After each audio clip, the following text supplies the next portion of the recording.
Fala pessoal, beleza? Muitas pessoas me mandaram perguntas querendo saber qual é afinal a diferença entre prolabore e lucro, principalmente para o cara que é dono do seu próprio negócio, às vezes não tem funcionários, não faz uma gestão organizada do negócio e aí fica perdido.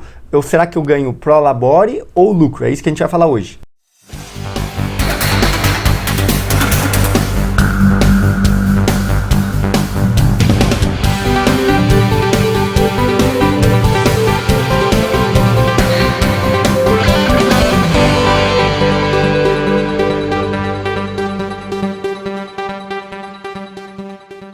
Então, pessoal, a grande diferença que vocês precisam entender entre lucro e prolabore é exatamente o seguinte. Quando você trabalha em uma empresa como funcionário, como CLT, você recebe lá o seu salário, né? Então, os funcionários, eles recebem salários. Quando você sai do CLT e você decide montar o seu próprio negócio, você monta a sua empresa. Então, a gente faz a transição de que você, como pessoa física, você como pessoa, como funcionário, você tem um CPF. Quando você abre a sua empresa, seja MEI ou seja uma empresa limitada ou microempresa, não importa qual seja, você recebe um CNPJ, tá? E aí, o que as pessoas sentem dificuldade? Entender que a pessoa física é diferente do CNPJ. Então, vamos colocar o exemplo, eu aqui, Dr. Arthur. Eu sou o Arthur César Ferreira e eu tenho meu CPF, certo? Aí eu vou lá e montei a minha primeira empresa. Aí a minha empresa recebe um número de CNPJ. Por mais que eu seja dono 100% da minha empresa, o meu CNPJ não é igual ao meu CPF. Se alguém for pesquisar lá o CNPJ, vai cair no meu CPF. Sim, porque eu sou o dono da empresa. Então fica fácil, qualquer pessoa vai saber que eu sou o dono 100% daquela empresa. Beleza?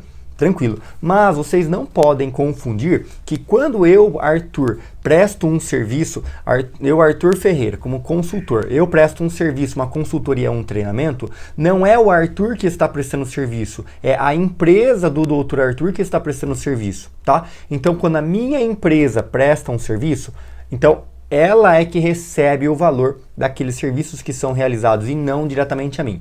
E como toda empresa, existem custos para você manter uma empresa que quando você é pessoa física você não tem. Quando você é funcionário você não tem aqueles custos. Por exemplo, contador. Eu pago um valor todos os meses para que eu tenha um contador para fazer a contabilidade da minha empresa. Contabilidade o que é? Ele vai gerenciar todas as notas fiscais que eu emito, as notas fiscais que eu recebo de fornecedores, por exemplo, né? No caso eu faço prestação de serviços, então eu não tenho muitos fornecedores, mas que eu tenho às vezes é uma gráfica para mandar fazer um cartão, para fazer um banner, tá? Coisas nesse sentido. Caso contrário, eu não tenho muitos fornecedores, mas se eu tivesse um comércio, se eu tivesse uma empresa de venda de produtos, aí sim, o fornecedor de quem eu compro o produto, ele emite uma nota fiscal no nome do meu CNPJ, tá? Então esse CNPJ gasta dinheiro comprando produtos e aí ele vende produtos para outros clientes, ele emite nota fiscal para os clientes, certo? Então ele recebe nota fiscal de fornecedores e emite nota fiscal para os seus clientes, certo? Até aí tudo bem?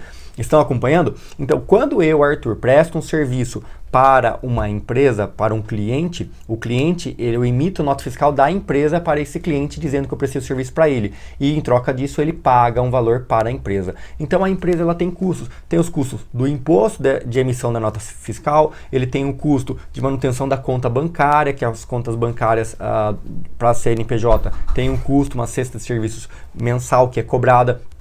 A gente tem um custo de telefonia, então o número de celular, eu tenho 2 celulares, tenho meu número pessoal, meu número que eu passo para familiares, alguns amigos, e tenho meu número profissional, que é o número que é pago pela empresa. Então quando eu preciso fazer uma viagem, uma ligação mais longa e eu tenho custos de telefonia, os custos quem pagam é a empresa. Eu, Arthur, que tenho meu plano pessoa física, eu é que sou obrigado a pagar, beleza? Certo, então a empresa ela tem custos, tá? Que a pessoa física não tem. Portanto, quando eu sou dono 100% do meu negócio, eu não posso entender que tudo que entra na empresa é meu. Esse é o grande erro que faz com que muitas empresas, muitos prestadores de serviços, muitos pequenos e médios empresários quebrem, porque eles acham que como ele é dono 100% da empresa, tudo que entra na empresa é dele. E isso não é verdade, tá? Isso não é verdade. A empresa tem um faturamento que tem que ser totalmente independente da pessoa física, certo? E é por isso que fica difícil as pessoas entenderem a diferença entre prolabore e lucro, porque elas acham que é a mesma coisa, elas acham que tudo que a empresa fatura é delas, e não é assim. Isso acontece principalmente nas pequenas e médias empresas, quando o dono é o dono do negócio e ele não tem funcionários. Quando ele não tem funcionários, o máximo que ele faz, às vezes, ele contrata um prestador de serviço ou outro e tal. Quando ele não tem funcionários, então ele acha que tudo que faturou ali é dele. Ele não entende que a empresa precisa ter um caixa, a empresa precisa ter um capital de giro, a empresa precisa se manter, precisa ter a reserva de emergência da empresa, e você, como pessoa física, também precisa ter a sua reserva de emergência, você precisa ter a sua segurança física, sem depender totalmente do rendimento da empresa. Tá? Até aqui tudo bem? Vocês estão conseguindo acompanhar? Se paralisou até aqui por algum motivo, deixa aqui embaixo o seu comentário qual é a sua dúvida, que eu gravo outro vídeo para tentar esclarecer esse ponto. Mas é que eu preciso primeiro dessa etapa, entendimento, para que vocês entendam agora essa segunda etapa, quando eu vou explicar para vocês a diferença entre prolabore e lucro. Quando eu sou o dono da empresa, eu não posso receber tudo que essa empresa fatura. Eu preciso receber um prolabore. Prolabore é o valor mínimo que um profissional, para realizar o serviço que eu realizo, cobraria de salário da empresa. Confundiu? Vamos lá. Se eu, Arthur, como consultor empresarial, se eu fosse contratar um consultor empresarial para a minha empresa de consultoria, quanto é que esse cara receberia para trabalhar? Vamos colocar aí que seja aí R$5.000. Se eu decidir, se eu vejo que eu conseguiria um consultor para trabalhar para mim por R$5.000 para fazer tudo que eu, Arthur, dono da empresa, faço? Eu conseguiria, é mais ou menos isso aí que o cara ia cobrar assim. Beleza, então esse valor é o valor de prolabore, tá? Então a empresa, tá? O CNPJ, ela vai pagar um prolabore para o dono da empresa, para o sócio, de R$5.000 todos os meses. Esse é o prolabore. Só que essa empresa não vai faturar só R$5.000, talvez ela fature 20, ela fature 30, 40, 50. Depende dos meses. Existem meses que a gente tem maior número de serviços, existem meses que a gente tem menor número de serviço. Então, isso faz com que essa empresa ela fature mais ou fature menos. Por isso que eu não posso tirar todo o caixa dessa empresa. Por isso que eu, pessoa física, eu não posso tirar tudo que essa empresa fatura. Eu tenho que tirar apenas o meu prolabore, tá? Que seria o mesmo valor que um outro profissional cobraria para executar o mesmo serviço. Então, todos os meses, essa empresa, independente do que ela faturar, ela vai pagar para o CPF do Dr. Arthur, como profissional, o valor de R$5.000 como prolabore, tá? Então, vai pagar todos os meses esse valor de R$5.000 de prolabore. Então, isso é prolabore, é o salário que o sócio, o dono da empresa, recebe pelo trabalho que ele executa na empresa. Tá? Se por acaso você não trabalha na sua empresa, você só é dono da empresa e você tem uma equipe que trabalha para você, que faz a direção, a administração, tudo, então você que é o dono da empresa, você não tem direito ao prolabore, porque você não exerce função.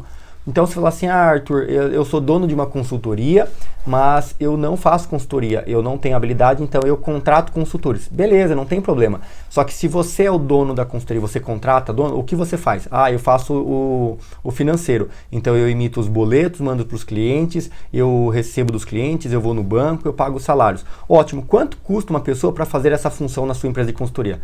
Custa R$1.500. Beleza, então o seu prolabore como dono da empresa de consultoria é de R$1.500. Os consultores ganham R$5.000 cada um, tá? E assim funciona, certo? Então, você que é dono da empresa, você tem que receber um prolabore, que é o seu salário, equivalente ao valor de mercado que outra pessoa cobraria para fazer o mesmo serviço que você está fazendo, certo?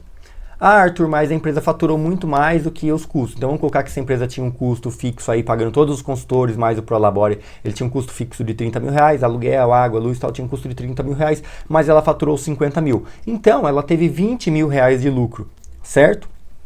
Beleza. Então vamos supor que eu sou apenas o dono da empresa, ganhando R$1.500 e eu gerencio outros consultores. Então eu ganhei os meus R$1.500 para prestar o meu serviço, para executar o meu serviço como dono da empresa, gerenciando e emitindo financeiro. Tá?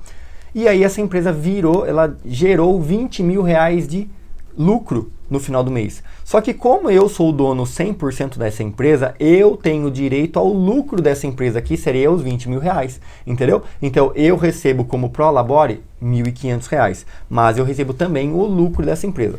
Eu não aconselho nunca que vocês retirem 100% do lucro de toda a empresa, tá? Eu aconselho que vocês retirem aí, depende do tamanho do caixa da empresa. É interessante que essa empresa tenha um caixa aí em torno de 6 meses a 1 ano do valor de custo fixo dessa empresa, tá? Parado, aplicado, para ser administrado, entendeu? De 6 meses a 1 ano. Então, se o custo fixo dessa empresa é de 20 mil reais, ela precisa ter pelo menos aí 50 mil reais, pelo menos, tá? 50 mil, 60 mil reais, pelo menos, guardado em uma conta, tá? Que é a reserva de emergência dessa empresa, para caso dê momentos de crise, como que a gente anda enfrentando hoje, caso a gente tenha períodos como esse, essa empresa tem ainda fôlego para se manter, pagando todos os custos dessa empresa, tendo faturamento zero por pelo menos 6 meses, para poder manter as portas abertas, entendeu? E aí, se eu já tenho esse caixa dos 60 mil reais, beleza, então os 20 mil reais que deu de lucro, eu posso distribuir 100% para o dono da empresa, né? Que aí no caso é o CPF, ele pode receber 20% o total do lucro. Não aconselho que distribua 100%, sempre é bom que você deixe um caixa, acrescente um valor a mais ou utilize percentual do lucro para reinvestimentos para que essa empresa continue crescendo e expandindo, entendeu? Com novos equipamentos, reformas, novas estruturas, filiais e coisas nesse sentido. Então, o melhor gestor, o melhor dono de empresa é aquele que consegue ter essa consciência e retira da empresa o mínimo de lucro possível, tá? Então ele vive com um Prolabore, no caso aqui o exemplo, se eu for só gestor da empresa R$ 1.500, ou se eu for consultor R$ 5.000, e eu não vou retirar todo o lucro dessa empresa, eu retiro um percentual, entendeu? Porque se o dono for muito ganancioso em querer sugar essa empresa e retirar todo o que essa empresa pode gerar, aí ele vai fadar a falir essa empresa, porque ela não estará reinvestindo, ela não estará se mantendo na crise, ela não vai ter caixa para sobreviver em casos de dificuldade e ela não vai estar inovando, acrescentando, crescendo no mercado para poder acompanhar o crescimento. E a gente sabe que o mundo evolui a todos os dias, então se hoje você está igual ontem, você está para trás, tá? Porque todos os dias você precisa estar melhor do que ontem. Então a grande diferença é essa, lucro é depois que você pagou todas as contas, entre elas o Prolabore, aí você sobrou lucro, aí você pode ou não distribuir para todos os sócios. Se você é sócio sozinho, você pode retirar todo o lucro, mas eu aconselho que você tenha primeiro um fundo de emergência, uma reserva financeira da sua empresa para poder segurar as pontas da sua empresa durante alguns meses, caso o faturamento venha a estar a zero, né, ou alguma crise econômica muito grande. Entenderam? Espero que vocês tenham entendido, tá? Caso vocês tenham mais dúvidas, basta comentar aqui embaixo, eu estarei gravando novos vídeos para vocês. Um grande abraço para vocês e até mais.